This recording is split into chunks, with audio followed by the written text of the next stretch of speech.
então para mais uma aula de contraponto modal, certo? Já vimos duas aulas, tá? Nas duas aulas anteriores, a primeira eu expliquei a respeito do que é o contraponto, tá? Expliquei que foi construído lá na Idade Média, certo? E veio evoluindo até o período do Renascimento, certo? E por conta disso tem características específicas. E o que é o contraponto? É uma técnica de construção de linhas melódicas, várias, tá? Que se combinam harmonicamente, certo? Então, hoje, a partir de agora, a gente vai ver realmente quais são os princípios, ou também chamada regras, tá? Para a construção da linha melódica segundo o contraponto modal, certo? Contraponto renascentista, também conhecido, ou o contraponto de Palestrina, que é também conhecido assim, tá? Então, hoje, como eu falei também na segunda aula, tá? Nós não estaremos trabalhando como tradicionalmente se trabalha com as espécies, tá? Primeira, segunda, terceira, quarta e quinta espécie. Nós não estaremos trabalhando com as espécies. Ao invés disso, eu tenho uma metodologia, certo? Adaptada de diversas metodologias, então a gente vai começar por aí. Então, hoje, especificamente, a gente vai ver algumas regras melódicas, só para a construção da linha melódica, tá? Para contrapontos a duas vozes com cantos firmes, por exemplo, tá? Essas regras elas vão sendo adaptadas de acordo com a música. Por exemplo, se você quer um contraponto a duas vozes, você tem alguns procedimentos. Se você quer um contraponto a três ou mais vozes, você tem alguns outros procedimentos. Se você quer um contraponto com cantos firmes, por exemplo, você tem um procedimento. Sem cantos firmes, você tem outro procedimento. E aí aqui um parênteses, o que é o cantos firmes? Bom, ou o canto-chão também, ou ainda chamado canto de base, tá? O canto de base é uma linha melódica pré-existente, certo? Que vai funcionar como a base estrutural por onde eu vou construir o meu contraponto, certo? Ou seja, a minha segunda linha, tá? Minha segunda linha que vai ter a sua independência e vai se harmonizar com o canto de base, o canto-chão, tá? Então, o canto-chão também tem suas regras de construção, mas nós não vamos estar trabalhando essas regras aqui. Mas é importante saber que quando você constrói contrapontos com o canto-chão, normalmente o canto-chão já é dado, certo? Porque ele já é uma melodia de base, tá? Pré-existente, então você vai receber esse canto-chão e aí por cima dele que você coloca a sua voz. Agora, há também os contrapontos sem o canto-chão, então você constrói as duas vozes ou as três vozes, dependendo do número de vozes que você quer construir. Então vamos para cá, vamos para as regras melódicas, tá? As regras melódicas. Então, primeira coisa que a gente precisa entender é que os intervalos melódicos, tá, podem ser classificados em consonantes e dissonantes, tá? Melodicamente, quais são os intervalos consonantes, tá? Consonantes serão todos aqueles intervalos mais comuns, né? Por exemplo, a segunda, tá? Que pode ser ou o grau conjunto, pode ser segunda maior ou segunda menor, tá? Melodicamente, grau conjunto, consonante, tá? As terças, também consonantes, tá? Seja terça maior, terça menor, melodicamente, consonante. As quartas, também consonante. As quintas, também consonante. Justas, né? Quintas justas, quartas justas são consonantes. Para os meus amigos de Portugal, tá? Quarta e quinta perfeita, né? Lá em Portugal não se usa justa, se usa perfeita, tá? Então, quarta e quinta perfeita ou quarta e quinta justa, consonância melodicamente. As sextas, aí aqui já tem uma modificação, tá? As sextas já tem uma modificação, por quê? Porque melodicamente as sextas menores, tá? Vai estar tranquilo. Agora, as sextas maiores não. Aí as sextas maiores só vão poder ser executadas descendentemente, tá? Então aqui, ó, sextas maiores não poderiam, então por isso eu pus o bemol lá para tornar a sexta menor. Daí você pode realizar, ok? E as oitavas, tá? As oitavas também são consonantes, ok? Então, vamos entender aqui. O que que não é consonante, então? Olha, segunda maior e menor, consonante. Terças ou terceiras, né? Para os meus amigos lá em Portugal. Terceiras, maior ou menor, também consonante. Quartas e quintas, também consonantes. Nesse caso, o que que vai ser dissonante aqui? As quartas aumentadas ou as quintas diminutas, ou seja, o trítono, tá? O trítono é dissonante, ok? Desenhar ele aqui o trítono, para a gente olhar logo aí, tá? Neste caso, uma quinta diminuta, o trítono dissonante, certo? Trítono. As sextas, sextas maiores, tá? Só descendentemente, sextas menores, ascendente ou descendente. Oitavas, ok. O que vai estar dissonante ali? As sétimas, tá? E, por exemplo, nonas. Mas as nonas a gente não vai poder utilizar. Por quê? Porque melodicamente o maior salto que se pode realizar é de oitava, certo? Melodicamente o maior salto que se pode realizar é de oitava. Por quê? Porque o outro salto que poderia realizar além da oitava já teria que ser a décima, tá? Porque a nona não pode, porque é dissonante. Então teria que ser a décima, e aí fica muito distante saltar uma décima, tá? Por isso o salto maior é de oitava, tá? A gente está falando de intervalos melódicos, ok? Intervalos melódicos, ok? Então você vê que tem muitas possibilidades no intervalo melódico. Então, as segundas, as terceiras ou terças, as quartas, as quintas, as sextas e as oitavas, tá? Todas elas consonantes. Você pode fazer muita coisa aí a partir disso, tá? Vamos agora observar a questão dos saltos, Então, deixamos de lado os graus conjuntos, né? Os graus conjuntos, ou seja, deixamos de lado as segundas maiores e menores. Vamos olhar um bocadinho os saltos melódicos. Quais são as regras para realizar saltos? Então vamos lá. Em um contraponto, obviamente, você vai ter, assim como nas músicas atuais, você vai ter o compasso, tá? Normalmente a gente vai fazer exercícios aqui em compassos quaternários, tá? Ou em compassos binários, certo? Mas você tem a fórmula do compasso, e aí é o seguinte, uma das regras aqui, o salto, tá? O salto terá que ser dado de preferência do tempo fraco para o tempo forte. Então, observa, se eu estou aqui, então, de preferência, né? Quer dizer que se eu puder realizar o salto, porque aí tem as outras regras, tem as outras questões que a gente vai observar se pode ou não pode, mas se eu puder realizar o salto do tempo fraco para o forte, é melhor. Então observa aqui, eu estou nessa nota Sol e de repente quero saltar aqui para essa nota Ré. Tá? Ok. Possível? Possível. Certo? Possível. Tranquilamente. Mas, se ao invés disso aqui eu tivesse algo como este lá indo para este Sol e então saltando para o Ré, ou seja, do tempo fraco para o tempo forte, tá? Então essa configuração aqui, ela é melhor, ela é preferível, tá? Ela é preferível. Essa aqui não tem problema, mas ela não vai soar tão boa quanto esta aqui, tá certo? Então, preferivelmente, saltos devem ser dados do tempo fraco ao forte. Entretanto, quando eu tenho um contraponto, cujo as notas, né? As notas do contraponto, vou colocar aqui uma nota do meu cantos firmes, tá? Para a gente já começar a entender aqui, ó. Colocar aqui a barra em tudo, né? Então, estou juntando esse com esse aqui, tá certo? Aqui é o meu cantos firmes e vamos imaginar que eu tenho um contraponto sendo construído aqui nessa voz, certo? Neste caso, com um ritmo de uma nota, tá? Contra 4 notas, ok? Então, 4 contra 1, certo?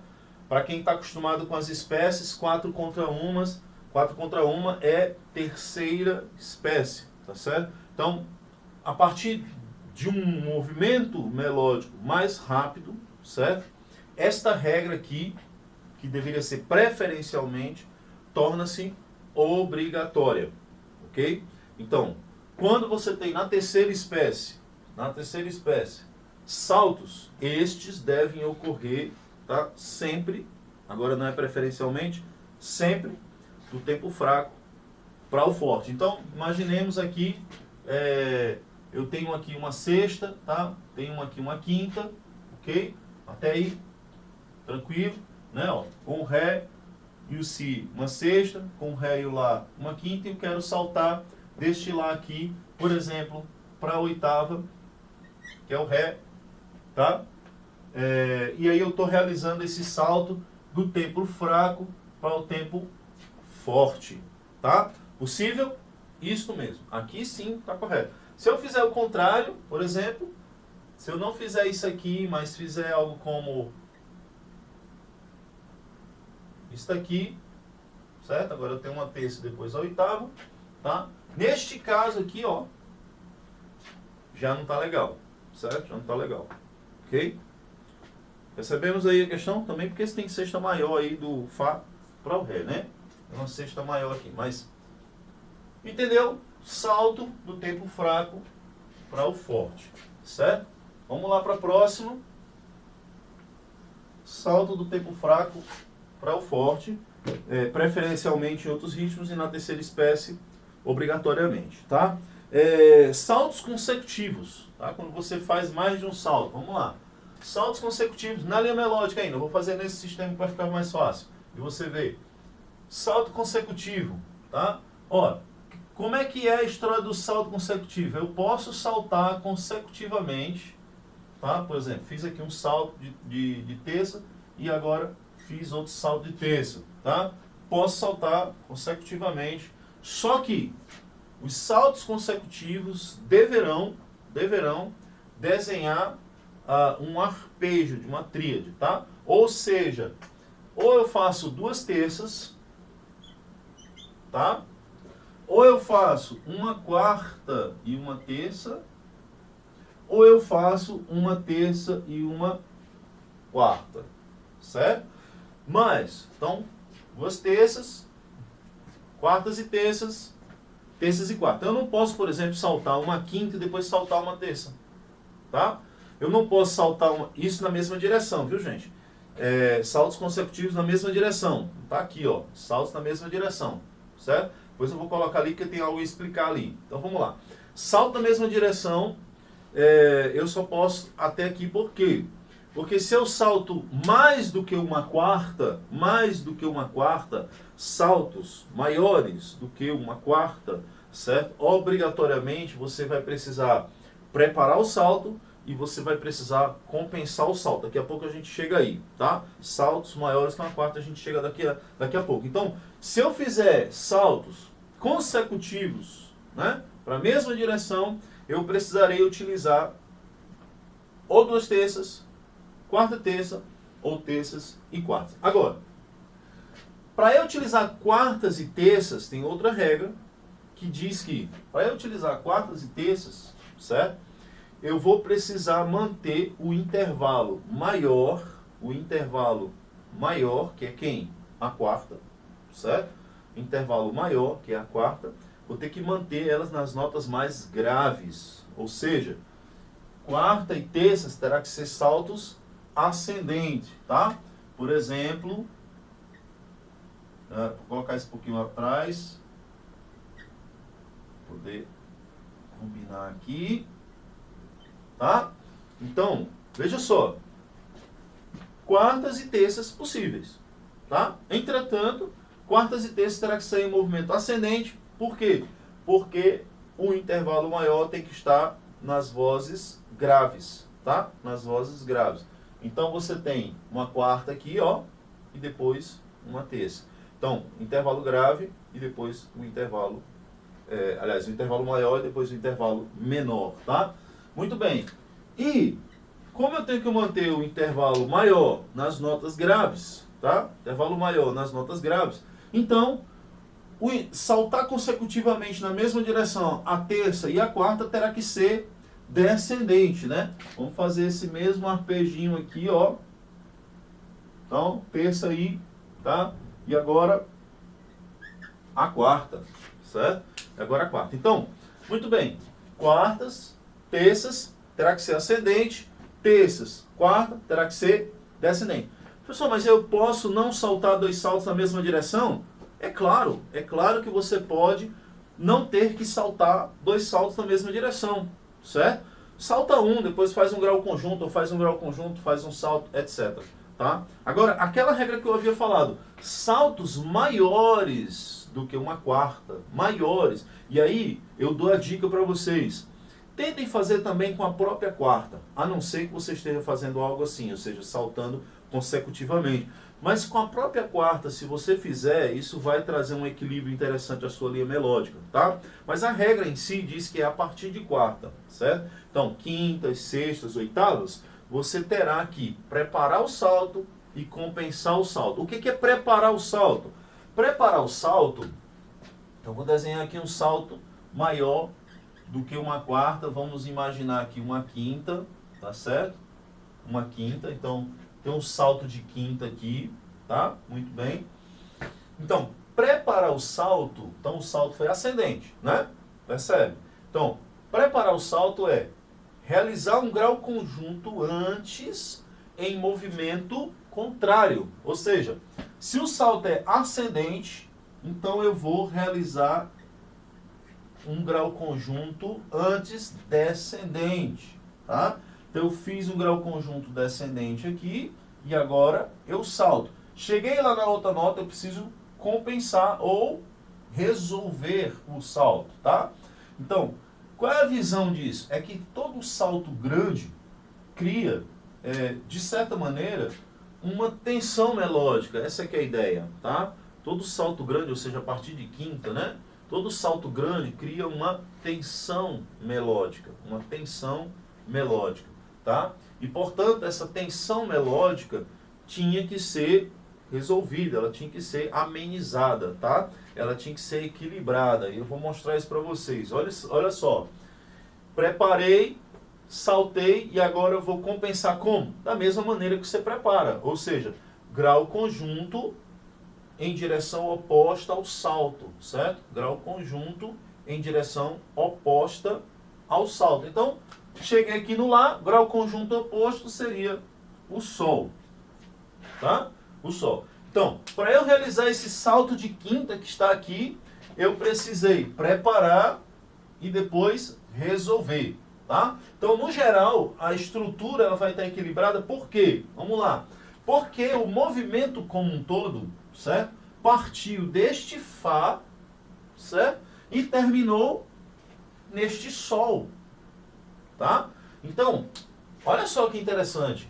Eu coloquei o salto, sim, coloquei o salto, mas a estrutura como um todo, ela continua equilibrada, porque a nota que eu parti era o Sol e depois eu chego lá, quero Fá, eu chego lá na nota Sol. Então isso cria um equilíbrio melódico, uma certa linha, né, que vai sendo contornada através dos grau conjuntos, salto, grau conjunto de novo, salto e tal, tá certo? Então isso é preferível para a sua linha melódica. Pessoal, mas e se não fosse quinta, fosse uma oitava, né? Se não fosse quinta, fosse uma oitava, aí a gente tem o seguinte, no caso deste ritmo, desta figuração rítmica aqui, tá? Ou seja, terceira espécie, quinta espécie, tudo que você for fazer depois, tá? Em figuração rítmica mais movida, tá? O que você pode fazer em alguns casos, tá? Em caso de saltos como oitava, né? Vou colocar aqui uma oitava aqui, ó, Fá, Fá, tá? Em caso de saltos de oitava, você poderia preparar o salto por meio de um intervalo de terça. Um intervalo de terça, tá? Claro, o ideal, o melhor, grau conjunto. Sem dúvida alguma. Melhor seria grau conjunto. Mas, como o salto é muito grande, tá? Então, abre-se a possibilidade de você preparar o salto com uma terça e compensar o salto também com uma terça. Entretanto, essa preparação com a terça e essa resolução com a terça, ela não deve ser demasiadamente utilizada, certo? Então, Ah, professor, não deu mesmo, eu tinha não tinha nenhuma outra opção para realizar aqui depois desse salto. Tinha que realizar esse salto de oitava, não tinha o que fazer para compensar esse salto de oitava e tive que usar a terça. Ok, tá? Agora, professor, usei a terça porque achei interessante, podia, então coloquei, mas poderia ter colocado a segunda, poderia ter colocado o grau conjunto. Se você pode colocar o grau conjunto, preferível, grau conjunto, tá? Você pode colocar o grau conjunto, preferível grau conjunto. Então, neste caso, tanto uma quanto a outra, você pode utilizar a preparação ou a resolução numa terça, mas continua sendo preferível grau conjunto. Pessoal, mas se o intervalo for pequeno, for um salto grande, mas não for tão grande quanto a oitava, for a quinta, posso preparar, posso resolver com a terça? Aí já fica mais distante, tá? Aí você começa a sair do estilo, da estrutura que a gente espera para o nosso contraponto. Você vai ver alguns desses exemplos, tá? Você vai ver alguns desses exemplos, se você vai na música palestrina, se você vai em música de Orlando de Lasso, de qualquer outro compositor lá, você vai encontrar exemplos, tá? Assim, saltos de quintas, compensadas ou preparadas com uma terça e tal.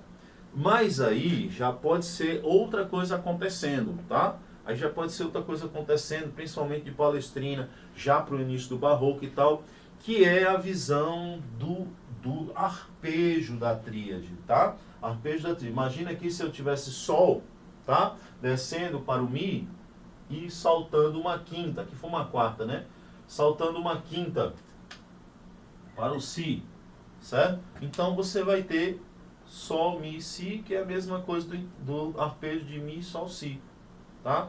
Então aí já pode estar ocorrendo aí a noção de arpejo, tá? E arpejo do acorde. Aí já não é exatamente a mesma coisa na construção da linha melódica, tá? Inclusive, muitos arpejos dentro do contraponto dificulta, complica a linha melódica. Então, quando você for construir, busque também não realizar muita coisa dessa aqui, né? Muitos saltos que vão, de repente, comprometer, criando as chamadas marchinhas, né? As marchas, ou seja, as pequenas sequências, né?